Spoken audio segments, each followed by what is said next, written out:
And today also I'm not in the Pittsburgh Buddhist Center where I usually live. We had a wonderful meditation retreat with Bhante Yoga Vachara Rahula. You may have known him, an American monk who was trained in Sri Lanka and Asia, who is conducting a lot of meditation retreats, in the US and other places. So I am now giving this lecture from his center, which is called Panya Siha Meditation Center or Lion of Wisdom Meditation Center in Maryland. So I want to thank Bhante Rahula for giving me all the facilities to conduct this retreat from his place.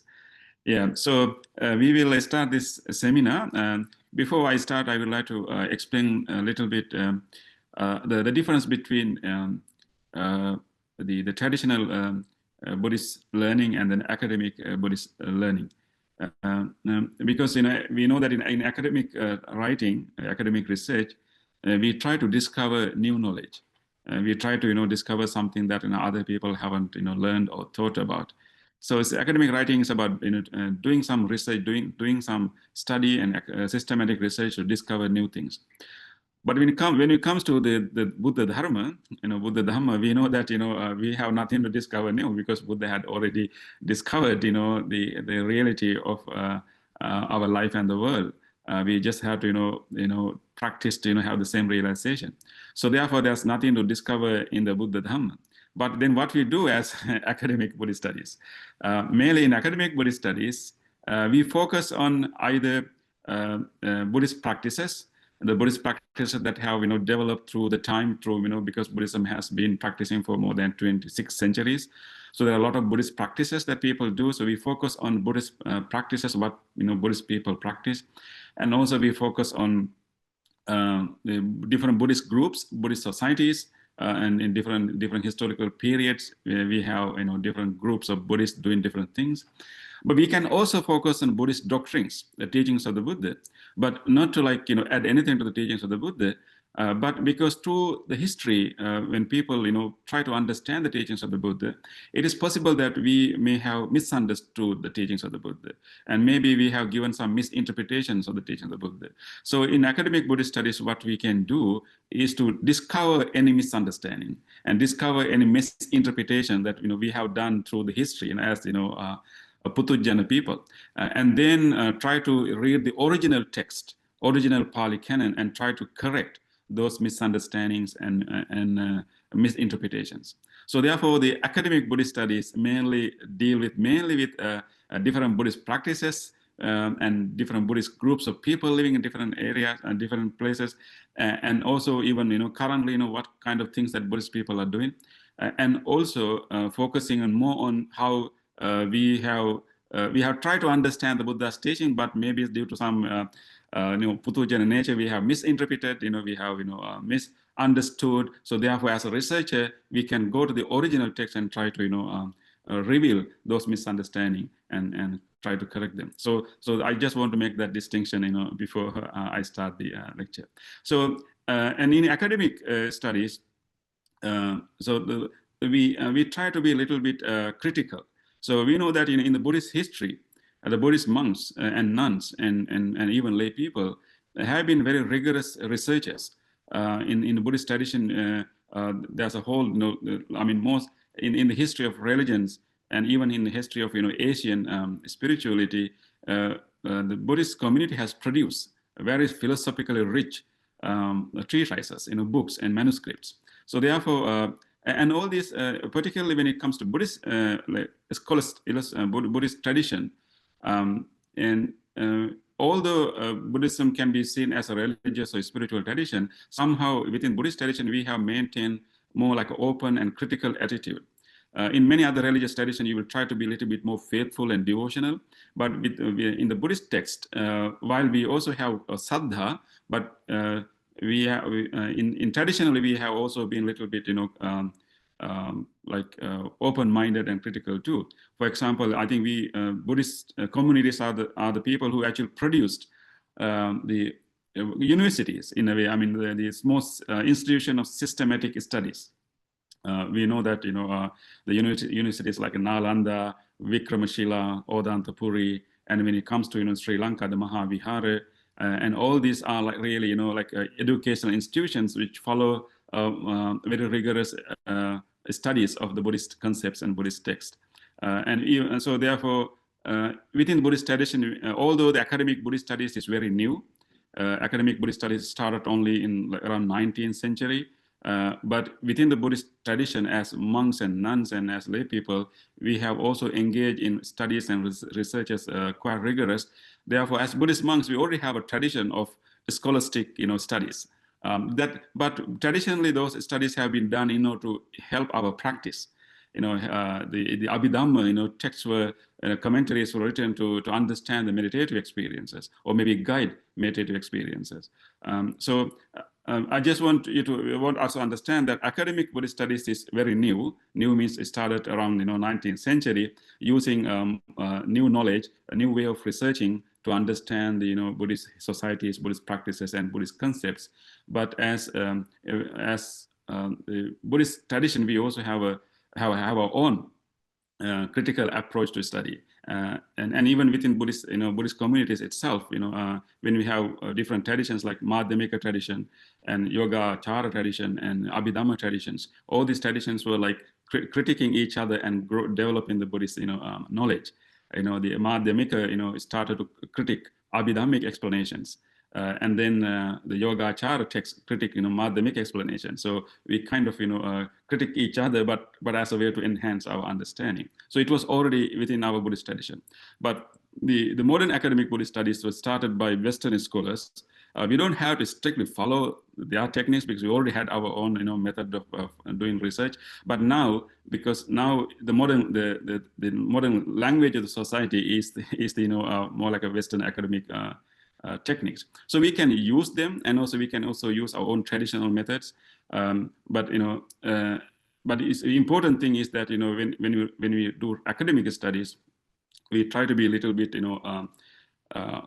open-minded, and then we critically approach the topic and try to be not biased. Even though we have saddha, but when we do research, we want to be very balanced and unbiased and critical. But that is not new in Buddhist tradition. We already had that, but that's something we need to remember. So if you want to write a book, a Dhamma book, that for you to like, that is different from academic writings. So that's something we need to remember. That let's say if you want to write a book to encourage people to like practice Buddhism, and that's separate. So we can write. I mean, as monks, we should write those books of encouraging and showing the importance of sila, importance of doing merits, and that's more like instructional and guidebooks, and those are different from academic studies. In academic studies, we take a step back and we try to maintain unbiased attitude, because we want to discover the real thing happen in the past, or what real thing happening in the present time. So therefore, there are two different writings. Academic writings is unbiased, critical, but maybe the books written to encourage people, to inspire people, and guide people is different. And both are important. But we just want to remember the difference. Okay. Any questions on that? Are we clear on these differences? Yes, Venerable, is very clear to us. Okay. So, yeah. Okay. So then I can proceed to academic writing. Before I start, I also would like to know about different research projects that you are doing. I would like I will invite you later to write down your research projects, whatever projects that you are doing. We know that any research project is not complete, doesn't have to be perfect. I just want to understand what kind of topics that you are researching, so then I can relate my presentation to your topics. So later I'm going to invite you to write your own research topic in the chat box. Okay, now let me start the presentation now.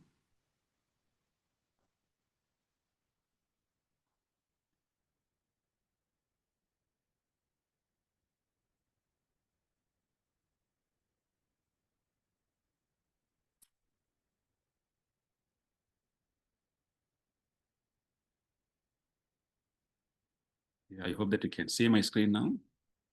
Yes, Bande. Yes, sir. Yes, yeah. Okay, so and I again want to emphasize that actually doing a research is in a way actually a service to others. because research requires investment of time and resources and energy. So it takes a lot of our time, but if you do a good research, it is a service to others. Which means actually, because not everyone has the luxury of time and resources to think about one topic, or maybe do a research or investigation of one topic. Many people are busy with other things, and also many people do not have such time and luxury, because people are dealing with a lot of problems of daily life. So particularly as monks, and we have time. Of course, and mainly, our time should be spent more on our own spiritual practice, but we have more time than other, most common lay people. So we should, or any other researcher, if someone is doing research, somehow he has, he has time and resources. So when we put our time and energy to study and investigate on a topic, or something that is really important for everyone, so it is a service, because we spend our time to understand and something, or maybe solve a problem, or correct a misunderstanding, and then we come out and tell everyone this is what has happened. So it's a way to help others, and particularly in the field of academic studies. In different field, we have different body of knowledge. So that is how any field of knowledge is developed, right? We have field of computer science, we have field of engineering, we have field of medicine. So every day people are spending their time and energy and resources to add some pieces of knowledge, that body of knowledge, that is scholarship. So in the same way, even within the academic Buddhist studies, we already have a body of knowledge, and many other researchers, many other monks and lay scholars have done research on different fields. So, and what we are doing is actually contributing our own research to that body of knowledge. So one thing we need to understand, that in academic research studies, our research is not done in isolation. We don't think that we are the first one to write about a topic, because many people have written about that topic before us. Therefore, we need to do our research in a way that it is connected to previous researchers, and then so it's done in conversation with previous studies. And whenever we get interested in a topic or area, we should always think about what other people have said about it, what are the other studies researchers have been done on this field. So it's always a conversation, agreeing with someone or not agreeing with others, and then showing what we agree or what we not agree. So but it is a service. It will be really good service, because if someone spent enough time on one topic and clarify it, and so other people do not have to spend that long time. Any book, any good book, any research that you are reading is many years of study, many years of research. But we can read that book within a few days and get the same knowledge, right? We don't have to spend that many years. We don't have to do that many difficult research. So therefore, it's a service. So when you think about as a service, so we get more encouragement to do research. It's not only about ourselves. It's not only about getting MA or PhD or whatever letters to us. That happens, but mainly we have to think this as a service to the Buddhist community, service to this scholarly community, service to the students who are going to learn about Buddhism. So we give our time to help them to understand something that they have difficulty in understanding. So when our research is connected to other studies, and it can actually expand the field of knowledge. So there are three ways that we can expand the field of knowledge. In this case, let's say we are all doing studies related to Buddhist studies, or even Pali studies or Buddhist studies.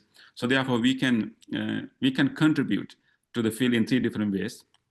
One is we can provide more evidence to studies and researches done by other people. So the one way to contribute to the field of knowledge is to provide more evidence to what other scholars have already discovered, but from a different area. So that will be one thing that we can do. So maybe if someone has done studies on on the Sutta Pitaka, or maybe we can we can provide this evidence to prove the same thing from Vinaya Pitaka or from a different area.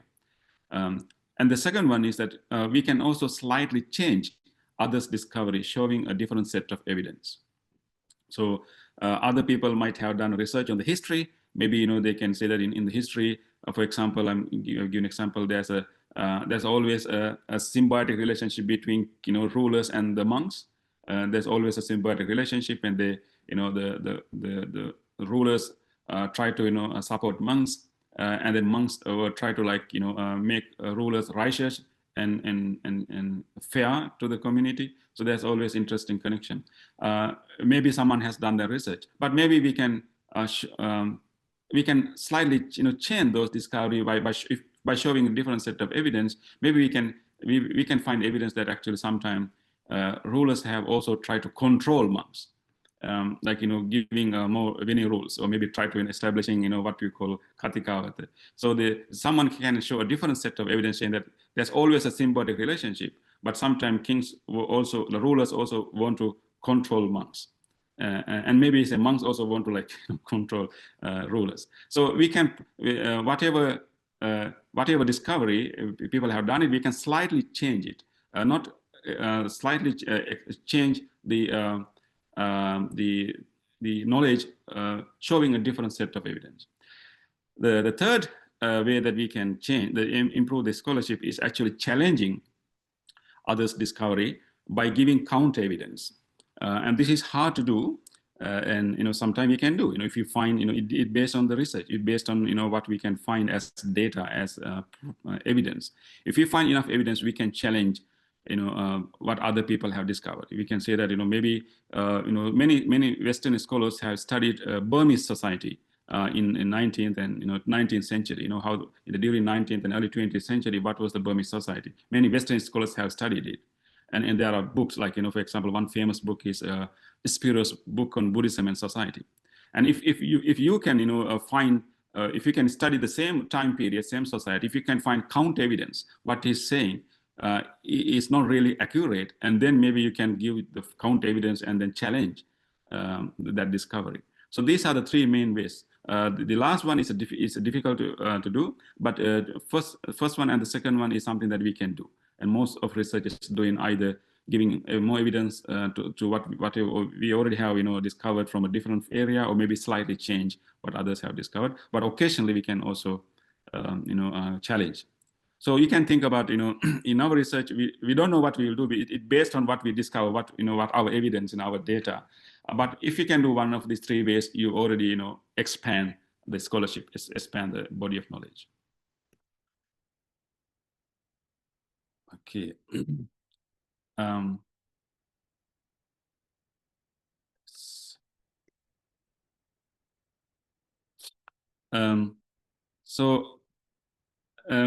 one thing we need to understand, because our Buddhist studies belongs to the subject area called humanities. Because in humanities, I mean, there are different fields of study, right? We know that we have, like material science, and then we have, social sciences, and we have then, humanities.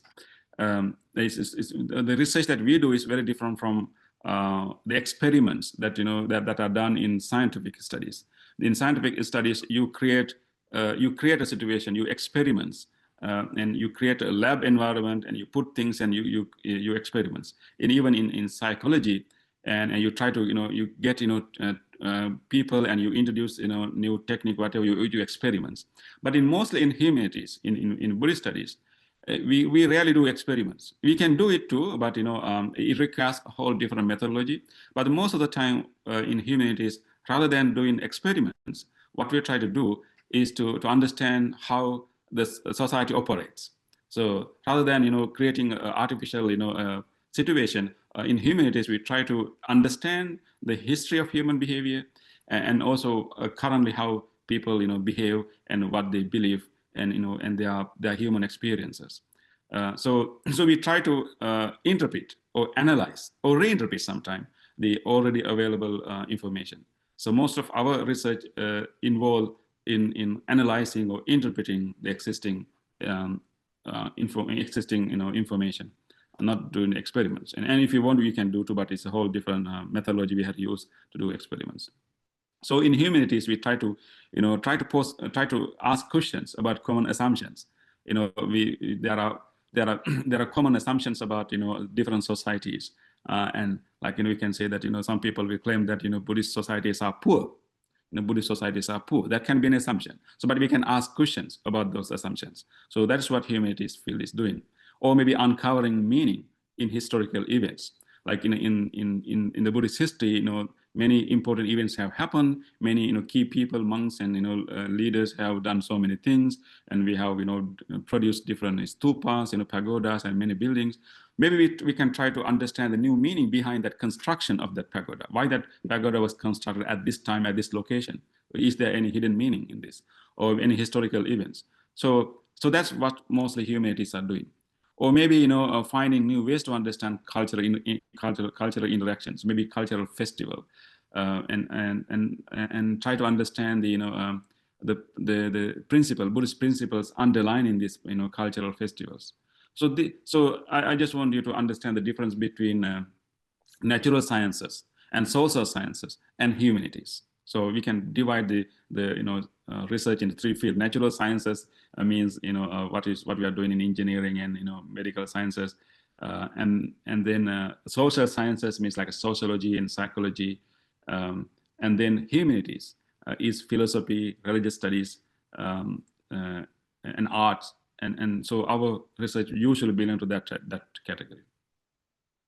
So we're not trying to do experiments. We try to understand already existing human behavior. Okay.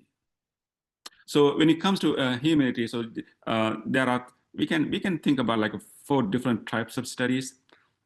One can be conceptual or doctrinal studies. Like we try to understand a concept. Maybe in humanities we can think about like a concept like justice, or so someone can do a study on that, or maybe even like a friendship. So conceptual studies, or we can also do a textual studies. That means select a text written in particular period of time, maybe ancient time, and try to understand that text. And there are 2 ways to understand this text. We will discuss that later. Or we can do a historical studies.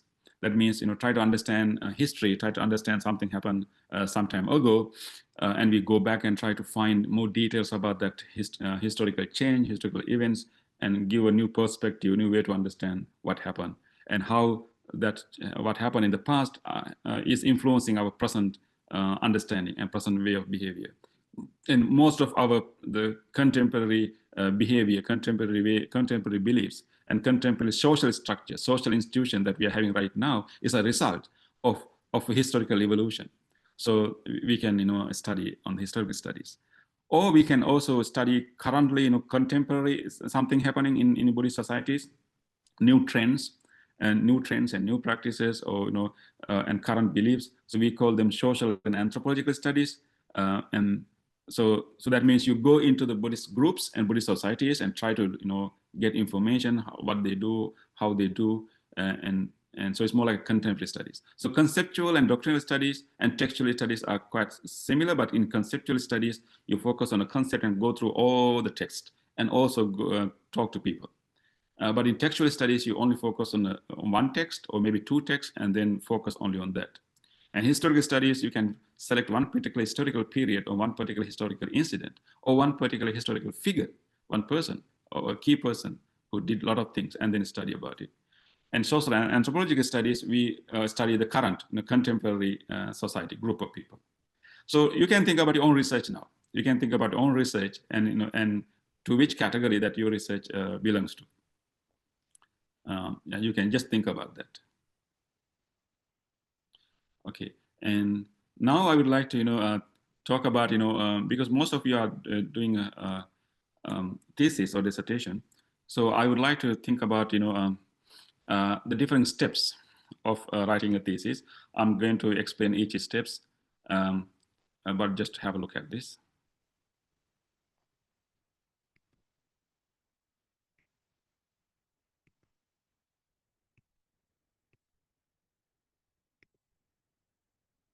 So altogether, we can find 10 steps in our dissertation writing or thesis writing. Yeah, you can just have a look at different steps. maybe you may be in one of these steps. Maybe some are in early steps. Some are already maybe in the more advanced stages.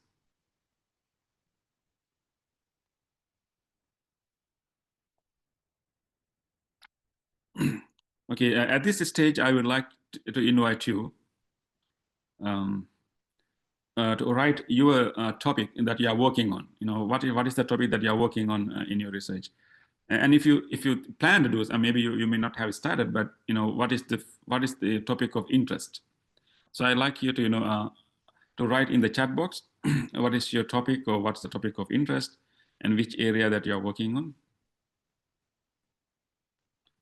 So take the time and please write so I can relate to your topics.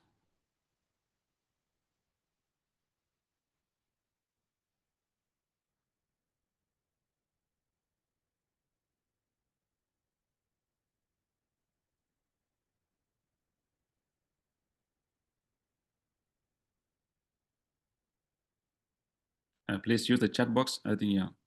Bante Silachara, they can use the chat box, right? Yes, Venerable, they can use.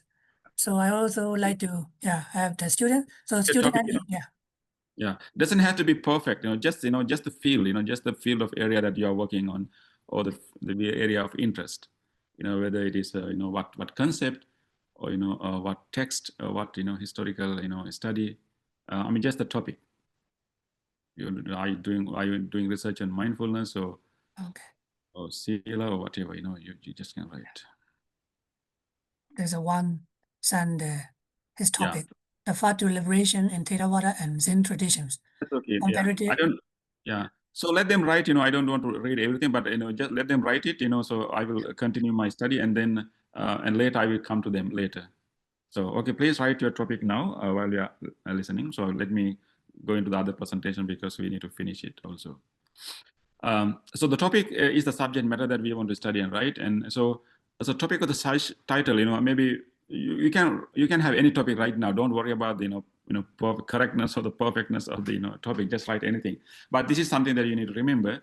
Whenever we want to have a topic or title, it should be like concisely formulated. We try to make it a little bit concise, and also make it easy for others to understand.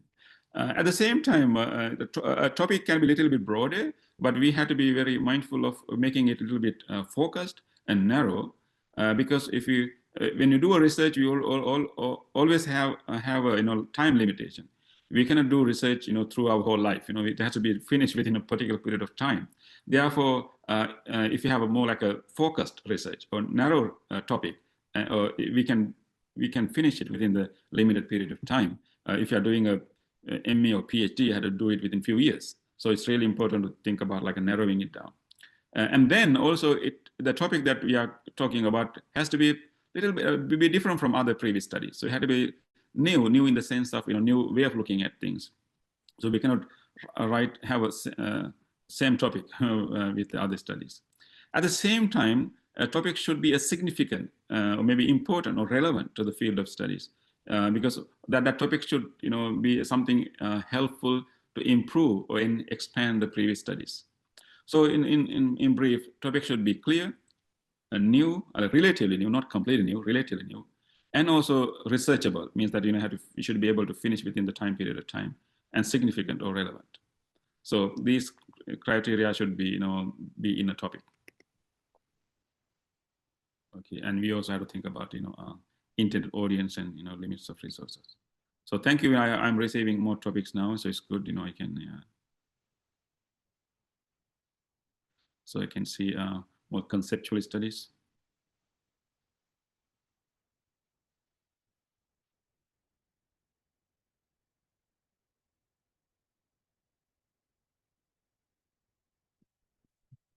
Okay, and now I think so. One way we can actually make our topic focused or narrow is actually turning our topic to a question. This will be the most difficult step in a research, because we can have a topic, but the topic itself is not that interesting to others, because we want to write this research to others, because if you do a research and nobody is reading the research, it's a waste of time.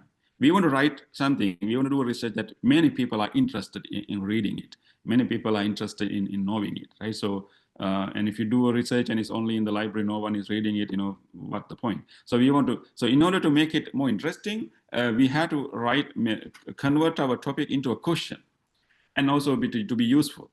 So this is the most difficult part, actually. They require a lot of research, a lot of reading.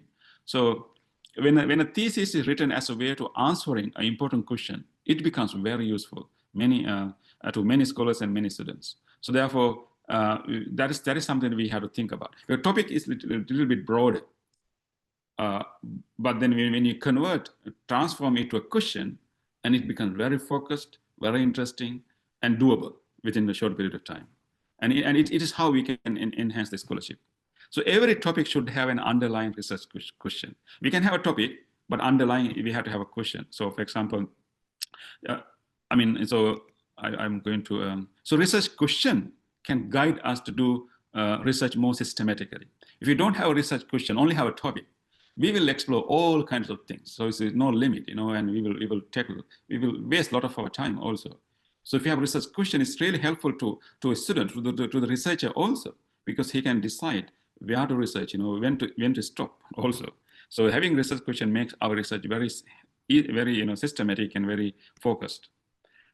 So for example, I'm going to show you the finding this research question is the biggest challenge, and because we can find a topic, but research question is something that is really important. And in order to find a research question, we really have to do a lot of homework. A question is something that we can find when we notice a gap of knowledge or some discrepancy or some mismatch in other academic works. So you can talk about a topic, but if you read what other people have done in that area, maybe you can find something that is lacking, or something that is not making any sense, something doesn't make logical. So then that is where you find the question. So you have to pay attention what other scholars have done or written in the same area in order to find this research question. So you have to, when we read, we have to pay attention what is missing, or which aspect of that topic is understudied, and not studied enough. So we had to read a lot to get a research question, and we had to read in a very critical way, like looking for any gaps, looking for any discrepancies, looking for any some missing information. So what are the misinterpretation of other scholars? And so the research question can help us to focus our studies, at the same time help us to connect to previous studies. So either we are giving more evidence to support one of the previous studies, or we are slightly changing their discovery, or we are challenging it, like 3 different ways. Okay, this is the really challenge. So I can just show you some examples of the different books.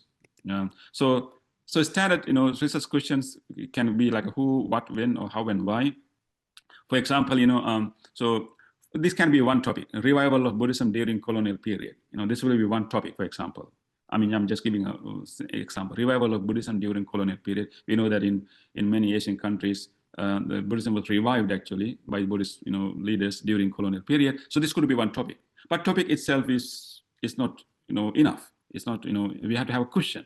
So this can be a topic, for example, but questions can be like this. If we focus on who, we can ask who played key roles in reviving Buddhism in colonial period. So then it becomes quite interesting and focused and can be doable. And then we can also relate to other researchers. Or we can say what? What were the methods used by Buddhist leaders to revive Buddhism in colonial period? What were the methods? What were the specific methods they used to kind of revive Buddhism? What kind of things they did. So that becomes more interesting and focused. Many would like to learn about it. What? And then maybe when. When question is also like historical question. When did the Buddhist revival started? Or when it was more active? Exactly when it was started, or when it was more active. That is another good research question. So we can just focus on one question. Or maybe how did Buddhist leaders deal with colonial rulers? So instead of saying that revival of Buddhism during colonial period will be a topic, but the specific question we are addressing could be one of this. Like how did Buddhist leaders deal with colonial rulers? It was really challenging. How did they deal with them? how much they disagree, how much they agree, how much they use their techniques. So all kind of interesting questions. And then how did Buddhist leaders bring Buddhism closer to common people? Or how question? I think most of the research will be very useful if you have how or maybe even why questions. They are difficult questions to answer. Like, why did Buddhist leaders decide to protest against colonial power? Why did they decide to protest? What was the why? So these are examples of research question, but you have to find it, after you read, many other, studies. Or for example, why did Buddhist leaders promote meditation among lay people as a way to revive Buddhism? Why did they use meditation to promote among lay people as a way to counter, colonial power? So those are the examples. Maybe I just could use another one. So another topic could be the process of sensory perception in Abhidhamma. The process of sensory perception in Abhidhamma. That should be a topic, a process of sensory perception in Abhidhamma text topic. But how we can find a question. We can convert this topic into a question. If you say process of sensory perception in Abhidhamma text, the big area. I mean, we don't know what we do, what we read. We have to read a lot of Abhidhamma text, and we have so many information and what you're going to write, and how it's going to be interesting, because anyone knows that there's explanation of 17 stages in sensory perception. We will not be able to discover new things. So we need to convert into a question, a specific question, based on what other people have written about it. But I'm showing that these are the examples. We can have a who question, who wrote commentaries and compendium on sensory perception following Abhidhamma style. Who were the people who wrote through the history? Who were the monks and commentators? And maybe we can focus on who, or maybe what.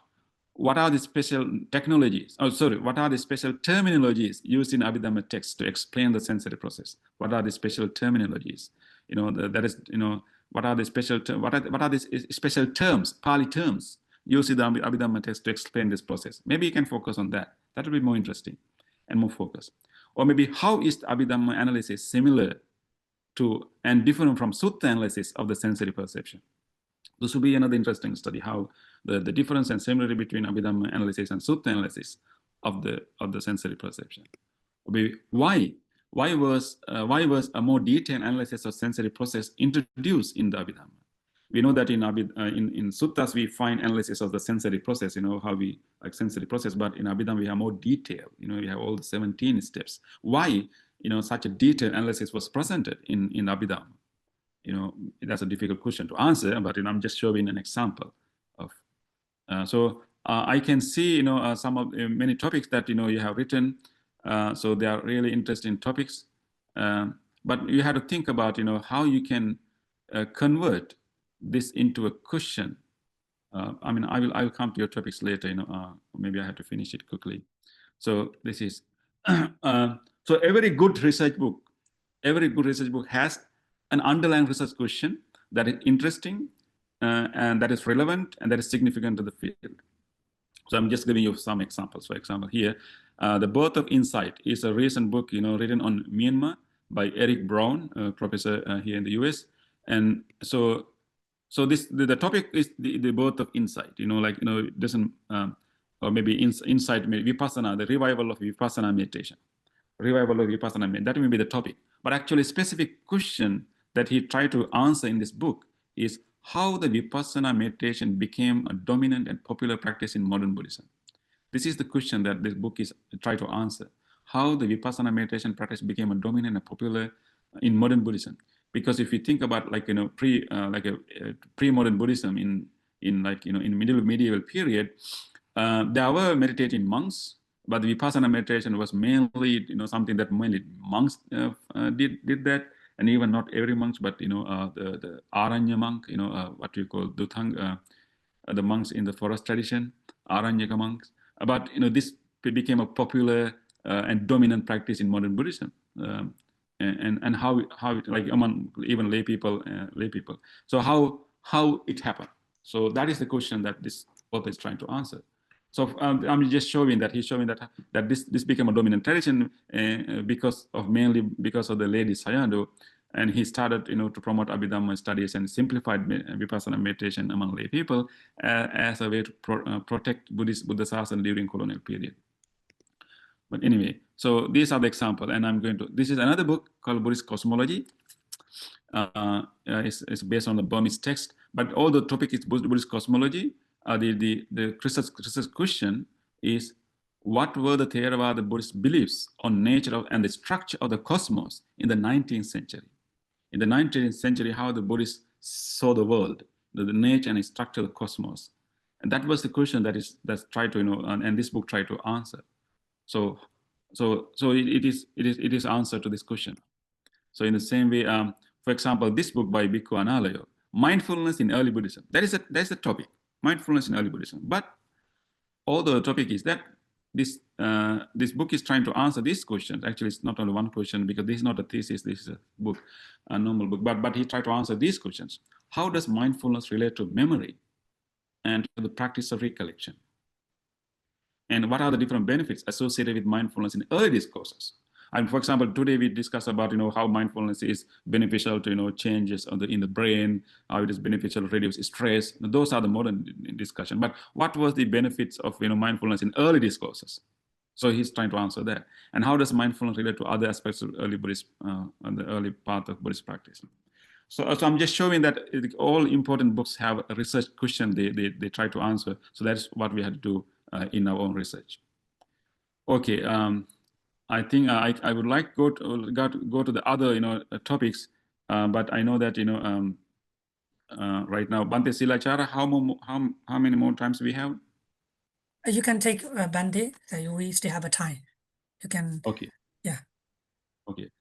So I always encourage everyone to start your research not with the conclusion but with the question. So when you have a topic, don't give a conclusion in your topic. So the topic had to be a little bit open. So we can have a topic of interest, and then we have to find a question, and then we have to do our research as a way to find the answer to that question. If we already have a conclusion in our mind, it's very difficult to do a research, because it's like so we already have an answer. We try to find evidence, proof to that answer. It's very difficult to find, and it's not a research. So therefore, it's really important. If you're in early stage, I really encourage you do not have a conclusion. We don't know the conclusion until we do the research, but we can have hypotheses, definitely. But I'll come to that later. So begin your dissertation, your thesis, with a question like what question, when question, why question, or how question, and then and so that will be really interesting. And you'll be very. It will be really joyful research. If you already have a conclusion in your mind, if even before you do research, you already have a biased answer to the question. It's very difficult to do research. You will not enjoy doing your research, because it's very difficult, because we already, without even finding evidence, without even finding enough information, we already have a conclusion, and now we try to find information, evidence to support our conclusion. It is not a research actually, but many people do it. It's very hard. You don't really discover any new things, because you already have a very biased answer already, and you don't find any other evidence. We had to be a little bit open when you do research. So our research can be biased when you have a conclusion. And so therefore, really it's important to be very open and start with the question, and you will discover many new things. It will be really satisfying and really interesting when you discover new information. Okay, and then of course that doesn't mean that we shouldn't have a hypothesis. So the third, I think I talk about two steps. One is finding an interesting topic, and second one is converting that topic into a question, research question. And then after that will be the most difficult one, finding a research question, and that will take some time for you to read. And then once you find that question, then we can write a prospectus, a prospectus with a hypothesis. Based on our limited readings, we may have some hypothesis. It's not a conclusion, it's just a hypothesis. But we can change it while you're doing the research. So when you write a prospectus, you have a question, and you also have a rough answer. So that's the third stage that we had to do. So the writing a prospectus with hypothesis, which are open to change later. And that's the third stage. And then the fourth stage will be deciding on a methodology based on our topic. Based on a specific question, then we have to find what is the method, what is the research method that I'm going to do my research to find answers to the question that I already decided. So So in Buddhist studies, we can find different types of, methodology. Usually in common studies, we have qualitative methods and quantitative methods. You may have already studied about them. You know that in humanities, we try to use qualitative methods, not necessarily quantitative methods. We can also use some quantitative, but mainly qualitative means you based on human more focused on data. So these are the examples of methods: historical analysis, textual analysis, comparative analysis, and ethnography means going to the society and studying them. Let me look at your topics now and see which one, what kind of methods you can use. So, example, here we have a path to liberation in Theravada and Zen traditions, comparative studies in Vipassana and Sasana. Okay, here, for example, maybe you can use textual analysis by using Buddhist texts written on Vipassana and Buddhist texts written on Zen, or you can also combine with ethnography. That means you go and interview Vipassana teachers and interview Zen teachers or Zen practitioners. Maybe you can have a combined method like a textual analysis and ethnography, for example. But you have to come up with a question. This is just a topic, but what question do you try to answer? That will help you to narrow down. The next one is analytical study of happiness from the Buddhist perspective. Maybe this will be more like a conceptual study, like a concept of happiness. Maybe textual analysis will be your methodology. We use in the Buddhist text and try to find the references to happiness in different Pali terms used for happiness, and try to understand. But this is a very broad topic, But you have to convert it to a question, because we already have an idea of happiness from the Buddhist perspective. Many people have written about it, but what is the gap of the knowledge, existing knowledge? But it will be the methodology. Most will be textual study. Application of Brahma Vihara for resolution of political issues in Myanmar. So this is more little bit more application, but maybe you can I don't know, based on you can do a completely a textual study, which is, or maybe you can do ethnography. That means actually going to the society, going to the people, and try to study some case studies. Is there any examples of resolving these issues using some of the Brahma Viharas? Or maybe you find count evidence. Is there any case study that the problem becomes so worse because they didn't have Brahma Vihara? So maybe you can do ethnographic study, or maybe just a conceptual study, but based on the question. You have to come up with the question. Critical study of Buddhist life cycle ritual in Myanmar. Buddhist life cycle ritual. Yeah, that's good. Like after birth, and then and what happened during until the death in different points of the life. There are different life cycle rituals. That will be good and interesting study. But then again, you have to come up with a specific question. I think for that you can mainly do ethnography. Ethnography means going to society, talking to people, observing how they do it, and interviewing them. So I think that's what you have to do. You can also use some text written. Some text on those rituals, but we have to combine ethnography with textual study. Next one is Buddhist approaches to significance of elders in family, a critical study. I think every study is critical. I don't know why you have to write critical, but it's based on your guidebook, given by your university. But I find it critical study. Any study is going to be critical. But anyway, Buddhist approach to the significance of elders in family. Maybe ethnography, yeah, because you have to see the family, and maybe some historical analysis. If you can find some reports, some literature about how elders were treated in ancient time, maybe you can combine historical analysis with ethnography. Analytical study of the concept of greed, based on early Buddhist discourses. Okay, this will be definitely textual analysis, textual study, but this is a very common, broad topic. Many people have written about this, and this is not a new concept. So that is why we have to come up with a question, a specific question, and that is like different from previous studies, and maybe filling some gaps in the previous studies. Next one is traces of democracy in Buddhist literature. Stepping stone to world largest democracy in India. Traces of democracy in Buddhist literature. Stepping stone to, yeah. Okay, so focusing on the concept of democracy in Buddhist literature, or maybe you try to argue that the current democracy in India has been influenced by that, early Buddhist literature. Maybe that's a good study, but yeah, that's an interesting study. Then going to be a historical and textual study. You have to use two methods, textual and the analytical study of Dana in Theravada Buddhist tradition. Oh, many people have written about Dana. So I mean, so you really have to come up with a specific question. How you can make your research different from previous studies, and you have to read what people have written about Dana, and I don't know, maybe we can. I think when you study Dana, you can focus on Buddhist text. But it will be really interesting if you really focus on Buddhist practice, what really people do when they do dana. You can really observe how people do dana. Maybe you can interview people and see what their motives are. That will be a very interesting study. But if you, based on the text, only the Buddhist text, Pali text, many people have written about it. You have to come up with a whole new question to do this research as interesting research. Otherwise, it will be simply repeating what other people have written, and many will not read your dissertation if it's not with an interesting question. You can do it on the text base, but you have to come up with a good question. The next one is social media and Buddhist communities spread of, that will be interesting question, interesting study. Of course, it had to be ethnography. Yeah, I mean, meeting young people, young groups of people, how they use it, and then it's ethnographic method. Critical study of Kanti in the Theravada tradition. Okay, maybe going to be a textual analysis.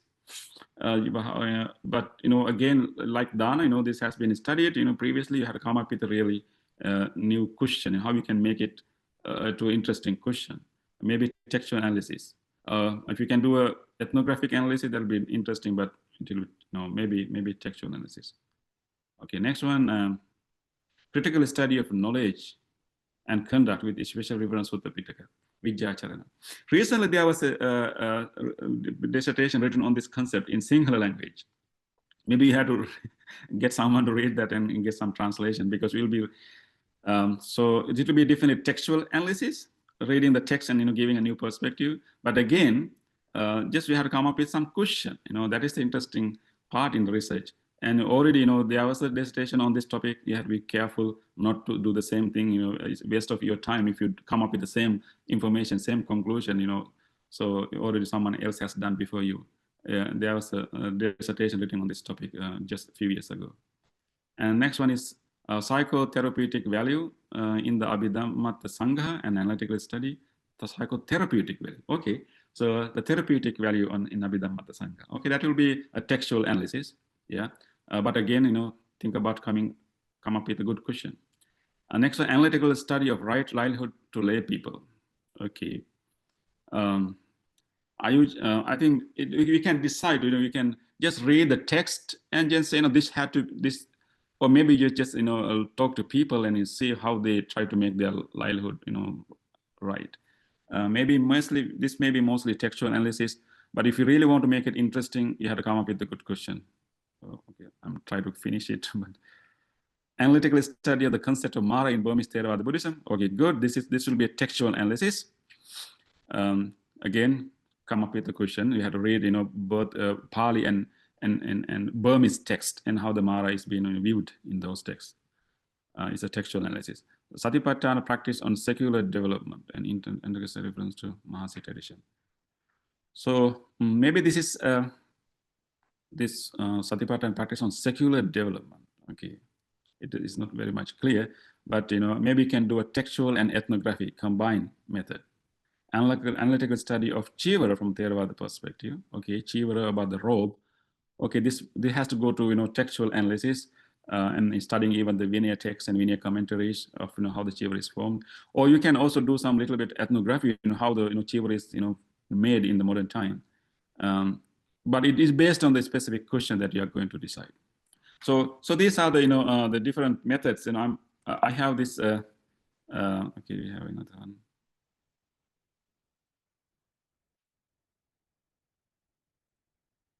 Yeah, comparative study. Okay, comparative analysis is the next one. Okay, Jataka stories and the Peter Northouse. Okay, that will be interesting study. So it's in comparative study, that will be different in comparative analysis. But let me quickly, okay, there's also another method called phenomenological method. It's connected to ethnography. Like you go to people and interview them and talk to them and try to understand any concept from their perspective. But anyway, I'm not going to read all, you can, maybe I can share the PowerPoint, we can read it later. So historical analysis, you go to historical records, go to historical, information found in the Wangsa literature or in other texts written by others, and then maybe reports, in archival in the libraries. So based on, early records, and you try to find new information, or maybe try to give new perspective of the same thing. Textual analysis, you focus on the text, but there are two different ways of reading text. One is called content analysis. You can focus on how different words and themes and concepts are explained in a text, more like a content analysis, and read a text to discover subtle meaning that we have not seen before, or examine literary elements within that text, like similes and narratives. Focus on the content. But there's another way called discourse analysis. That means you study not only the contents of the text, but also the context of the text. What kind of period this text was written, what is the kind of language used, what kind of words that are frequently being used, the story behind this writing of this text. Is more like not only the contents, but the more context, why this text was written at this time, to address what problem that they have written this text. So it is a little bit, deep analysis. And then comparative analysis, the focusing on comparing and contrasting two concepts. But we had to think about, we can compare anything, but actually something that we compare, we had to make it sure that it's really useful. A new understanding can come out as a result of comparing these two things. Ethnography, I explained that, it is done through participant observation, in-depth interviews, and sometimes surveys. You go to people, talk to people, and writing them down. It's a difficult, challenging research, but very, very interesting. Phenomenological methods, I talked about that. Okay, and then what you can do after you decide on the methodology, then you have to do your research. You have to do your research, and then when you gather data, then you have to organize that data into organized way in support, because we had to come up with an answer, discover an answer. So we had to organize our table of contents in a way is a very systematic, very gradual. So that the organizing of the data is another whole thing. But I think doing a research is the more important thing. You can gather so many information, so many data, and then you can think about organizing it in a systematic way. So I will stop right here, because let me see writing. When we have so the first thing would be that will help you a lot is to write your literature review. That means you gather everything that what other scholars have said and before, and then summarize them, and then synthesize them. It means that that try to organize them, and then we have to situate our research in relation to this, what people have done. So you can write a summary, what other scholars have written, and then maybe at the end you can show that how your research is connected to this. Are you supporting their viewpoints, or with a different set of evidence, or are you changing their viewpoints and you are giving new information that will change their viewpoint, or are you challenging them?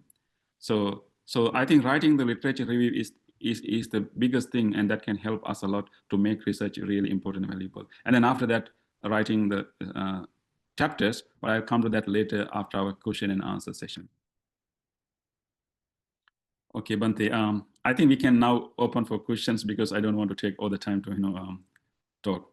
So let's come up with some questions. Okay, thank you very much, Bante. So now, anyone who would like to raise a question related to today's lecture on academic writing, please raise your hand and also ask your question. If you are not, it's not convenient for you to speak up, so you can write in the chat box your question. So please. Bande, Ratasara. So Bande, so please, yeah, you can ask your question, Bande. Okay. Okay. Thank you, Venerable Pemarathana. I'm really happy to see you. So, my name is Ratasara. So personally, I have met with you 2-3 times outside in Sri Lanka, but I didn't have the chance to talk with you. So whenever I'm trying to talk, you are talking with another one. So I just left. So Anyhow, today I met with you here. It's very nice and very exciting. So I have one question. So the question is like you have said that like earlier of the traditional well and academies. So the thing is, I'm just been wondering. This is for a while. So when we're talking about the Theravada, no, I mean the Theravada, I mean traditional approach, then it is also, bringing up our tradition and a ratio, or sometimes, it's a cultural bias. And Last one is cultural bias. a bias, yeah. Yeah, cultural bias. So then we have challenges. Of course, there is a certain in the academic writing or the academic field. So that is one thing. And then another thing is, and the Theravada Buddhism is also relevant to your thesis. So that also I just want to know. So Theravada Buddhism is we have our own rule and regulation, which is not very much the combining of modernity. So and then the same times if we are combined to in the modern Buddhism, so